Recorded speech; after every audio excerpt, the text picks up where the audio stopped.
बिस्मिल्लाहिर्रहमानिर्रहीम, अस्सलाम वालेकुम एंड गुड मॉर्निंग। मैं हूं समर अब्बास, आपको अपने चैनल पर खुशामदीद कहूँगा। आज हम बात करेंगे ये हफ़्ता पाकिस्तानी सियासत में पर्टिकुलरली कुछ अहम तरीन लीगल केसेस की वजह से कितना इंपॉर्टेंट होगा।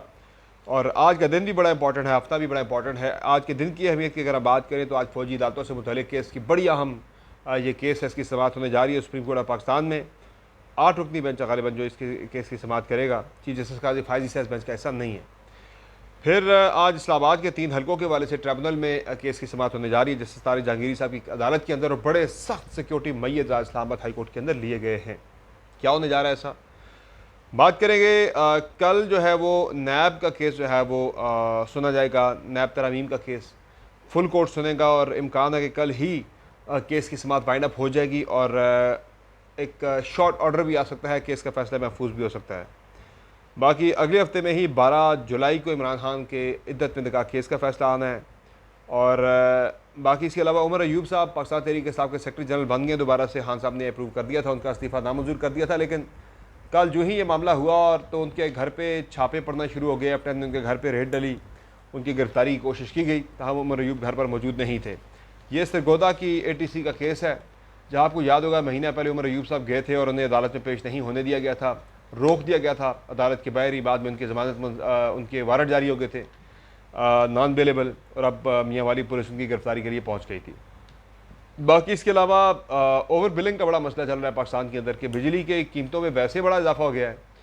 बीच जो कुछ अफसरान ने किया जनाब वापडा के कि उन्होंने बिजली के बिल जो है ना वो लोगों के कुछ यूनिट एक्स्ट्रा डाल दिए। मसलन किसी का अगर 190 यूनिट बन रहे थे, उन्होंने 11 यूनिट डाल के 201 कर दिए। अब 201 जब हो जाते हैं, 200 यूनिट अगर आप इस्तेमाल करते हैं, 6000 आपका बिजली का बिल है।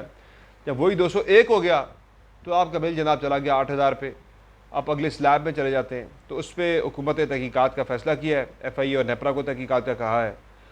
बाकी मुहर्रम के दौरान क्या पाकिस्तान में इंटरनेट बंद हो जाएगा, ये भी एक अहम सवाल है। इस पर भी आपको डिटेल्स आपसे शेयर करेंगे। और इस हफ्ते ही APC के वाले से भी कुछ हतमी तारीख सामने आने का बड़ा अहम और कभी इम्कान मौजूद है। सबसे पहले बात करते हैं कुछ इंपॉर्टेंट केसेस के वाले से। सबसे पहले तो आपको ये जो मुहर्रम में इंटरनेट की एक तशवीश पाई जाती है पाकिस्तानी अवाम में कि जनाब मुहर्रम के महीने में कहीं सिक्योरिटी वजूहात की बिना पर इंटरनेट बंद तो नहीं हो जाएगा। इस हवाले से पंजाब हुकूमत का एक सर्कुलर जो है वो ज़ेर गर्दश रहा है मुहर्रम का चाँद नज़र आने से पहले पिछले हफ्ते, कि जिसमें एक आ गया था जनाब के 6 मुहर्रम ऑनवर्ड पंजाब के अंदर जो है फेसबुक, यूट्यूब और व्हाट्सएप जो है वो बंद कर दिए जाएंगे। फिर किसी ने चलाई जनाब कि पूरे मुल्क में इंटरनेट ही बंद किया जाएगा सिक्योरिटी खदशात की बिना पर। तो अब जनाब खबर ये सामने आई है, महकमा दाखिला ने ये कंफर्म किया, वजारत दाखिला ने, कि कहीं भी इंटरनेट की बंदिश नहीं की जाएगी। और मुहर्रम के महीने के दौरान यानी ज़ाहिर मजालिस होती हैं, जुलूस होते हैं, तो वजारत दाखिला ने यह कंफर्म कर दिया है कि मुल्क में कहीं भी इंटरनेट की बंदिश नहीं की जाएगी। हाँ, योम आशूर पर जो है वो मोबाइल फ़ोन सर्विस और इंटरनेट की बंदिश जो है वो हो सकती है, बाकी उसके अलावा इंटरनेट बंद नहीं किया जाएगा। तो ये एक अच्छी खबर है पाकिस्तानी अवाम के लिए। दूसरा, आज जो 2 इंपॉर्टेंट केसेस हैं मैं ज़रा उनकी बात कर लेता हूँ। एक तो आज इस्लामाबाद के 3 हलकों का केस सुना जा रहा है। अच्छा, उसमें ना इस्लामाबाद हाईकोर्ट में बड़ी गैर मामूली सिक्योरिटी मैयर्स ली गई हैं। आज पता नहीं ऐसा क्या होने वाला है कि 30 वकला को इजाज़त दी गई है कि वो अदालत के अंदर जा सकते हैं। सॉरी, 25 वकला को, और अटॉर्नी जनरल को और बाकी जो है एडिशनल एडवोकेट जनरल हैं उनके भी एक एक बंदे को, नुमाइंदे को अदालत में जाने की इजाज़त दी गई है, उनके साथ एक्स्ट्रा। बाकी 25 वकला को इजाज़त दी गई है। मीडिया के जो नुमाइंदगान हैं जो इस्लामाबाद हाई कोर्ट को कवर करते हैं, उसके सिर्फ 30 रिपोर्टर्स को कमरा अदालत में जाने की इजाज़त दी गई है, और वो भी पासेस जो है वो जारी किए गए हैं आज की समाअत के लिए। तो बड़े एक्स्ट्रा ऑर्डिनरी मैयर जो हैं वो अदालत के अंदर आज दी गई है। माजी में इमरान खान की पेशी के दौरान इस तरह के पासेस वाला मामला होता था, लेकिन वो हाई प्रोफाइल पेशी होती थी। इमरान खान खुद पेश होते थे, सिक्योरिटी खदशात, रिस्क बड़ा हाई होता था। लेकिन इस समाअत में सिक्योरिटी रिस्क वाला मामला तो नहीं है, लेकिन फिर भी बड़े सख्त इंतजाम किए गए हैं। केस बड़ा सेंसिटिव है।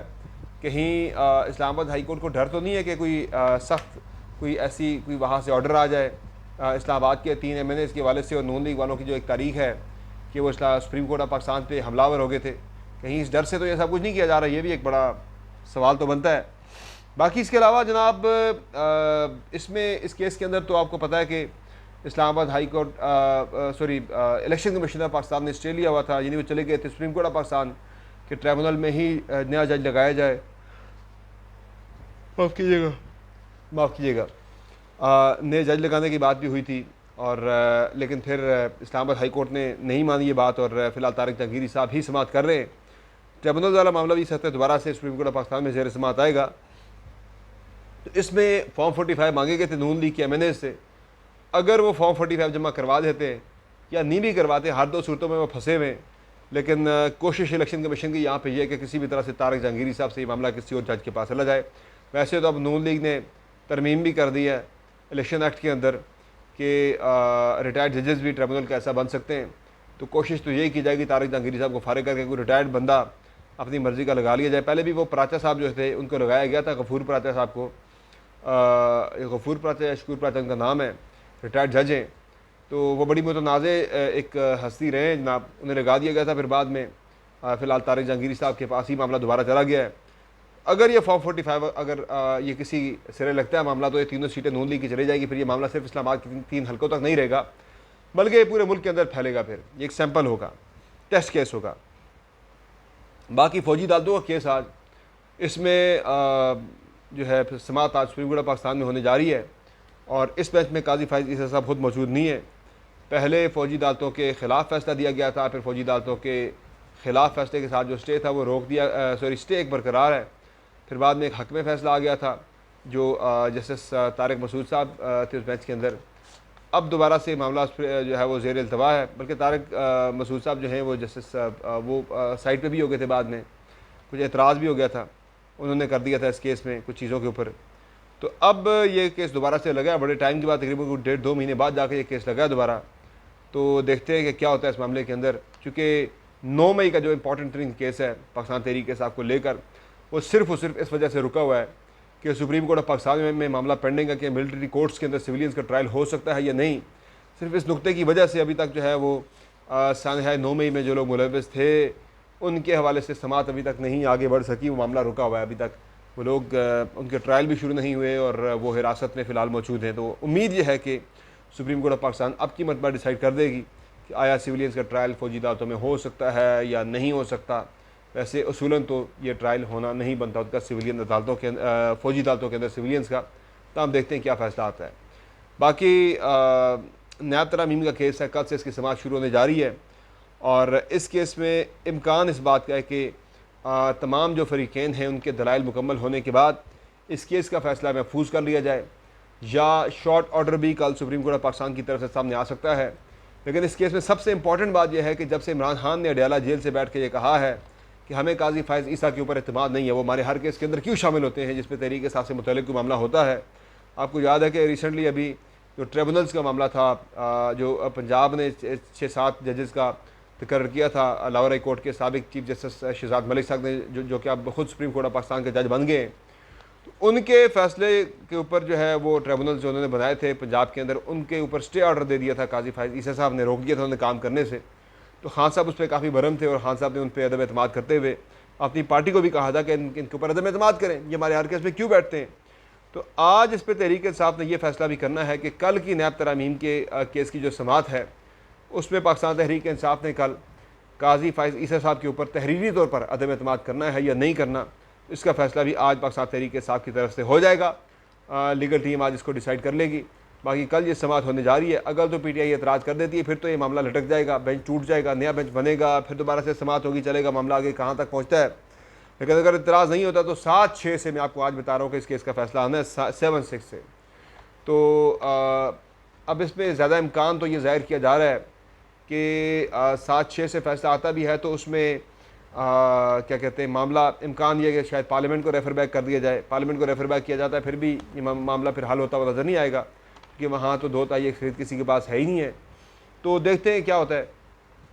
काजी फायज़ ईसा साहब और उनके जो हम ख्याल जजेज़ हैं वो तो ये बात कि बड़े जनाब बिल्कुल क्लियर हैं कि ये सीटें तहरीक इंसाफ की नहीं बनती है। बाकी जजेज़ जो कह रहे तहरीक इंसाफ की अगर नहीं बनती है तो बाकी जमातों की भी जो मुतनासिब नुमाइंदगी है वो होनी चाहिए, जिसकी जितनी सीटें उसको उतनी मखसूस नशीस्तें मिलनी चाहिए। अब 6 सीटों वालों को आप उठा के 7 सीटें मखसूस तो नहीं दे सकते ना। तो ये वो लॉ ऑफ एक्विटी भी होता है, यानी सुप्रीम कोर्ट ऑफ पाकिस्तान जो है वो कोर्ट ऑफ लॉ सिर्फ नहीं है बल्कि कोर्ट ऑफ एक्विटी भी है। वो एक यानी इंसाफ की अदालत भी है, उसने इंसाफ भी करना होता है, सिर्फ उसने जो है वो कोर्ट ऑफ लॉ के तौर पर यानी कि कानूनी अदालत के तौर पर अपना काम नहीं करना होता। तो इस केस में कल काफ़ी हद तक चीज़ें वाज़ेह हो जाएंगी कि मामला किस तरफ जा रहा है। अच्छा, बाकी इसके अलावा 12 जुलाई को इमरान खान के हवाले से जो केस है बड़ा इंपॉर्टेंट, इद्दत में निकाह का, उसका फ़ैसला जो है वो आ जाएगा। अभी तक इम्कान इस बात का है। वैसे तो खबर मानिका ने इसके ख़िलाफ़ भी इस्लामाबाद हाई कोर्ट में एक दरख्वास्त दायर कर रखी है कि इस केस का फ़ैसला ना सुनाया जाए, हेस्ट में जनाब ये समाअत ना की जाए। 12 वाली जो डायरेक्शन है इस्लामाबाद हाई कोर्ट के जज की कि 12 तारीख से पहले पहले अपने केस को वाइंड अप करना है, तो वो कहते हैं कि हेस्ट में जो है वो ज़रा काम ख़राब हो सकता है, इसलिए इतनी जल्दबाजी में केस का फ़ैसला ना सुनाया जाए। डायरेक्शन जो है 12 जुलाई तक केस का फ़ैसला जो है सुनाए जाने की या केस को वाइंड अप करने की, वो डायरेक्शन वापस ली जाए। इस्लामाबाद हाई कोर्ट से ये इस्तदा की कर रखी है खबर मानिका ने, तो इस पर भी आज चीज़ें पता लग जाएंगी कि वो स्टे रहता है या यानी स्टे मिलता है या नहीं मिलता, वो डायरेक्शन वापस होती है या नहीं होती। बाकी उमर अयूब साहब जो है वो बन गए पाकिस्तान तहरीक इंसाफ के दोबारा से सेक्रेटरी जनरल। कल हमने आपको ये खबर दी भी थी, लेकिन उनके सेक्रेटरी जनरल का मामला जो ही फाइनलाइज हुआ है, उमर अयूब साहब फिर ज़ेर एताब आ गए। ज़ेर एताब इस तरह से आए कि सरगोदा की एक अदालत ने आज से तकरीबन महीना पहले, जब वो अदालत बल्कि 3 हफ्ते हुए हैं गालिबन, कि जब वो पेश होने के लिए गए थे एटीसी के अंदर, तो उन्हें बाहर रोक दिया गया था गेट के ऊपर पुलिस की जानिब से, अदालत के अंदर पेश नहीं होने दिया गया था। और फिर उनके वहाँ से वारंट जारी हो गए थे उमर अयूब साहब की, उनकी ज़मानत मनसूख हो गई थी कि अदालत में अदम पेशी की बिना पर, हालांकि वो अदालत के अहाते में दाखिल होना चाहते, अदालत के अहाते में दाखिल ही नहीं होने दिया गया था पुलिस की जानिब से। अब उसी केस पे उमर अयूब साहब जो हैं उनके वारंट जारी हो गए, और कल ही वो सेक्रेटरी जनरल बने और दोबारा से पाकिस्तान तहरीक इंसाफ की, और कल ही उनके घर पर रेड डली F10 में। मियाँ वाली पुलिस ने इस्लामाबाद पुलिस के ताबन से उनके घर पर रेड की F10 में, लेकिन उमर अयूब वहाँ पर मौजूद नहीं थे। मुझे ज़्यादा मकसद इस रेड का उमर अयूब को प्रेशर में लाना लगता है कि दबाव में लाया जाए, चूँकि आजकल वो बड़ी सख्त तकरीरें, बड़ी सख्त बातें कर रहे हैं, तो इसलिए उन्हें दबाव में लाना लगता है। इसका एक मकसद हो सकता है।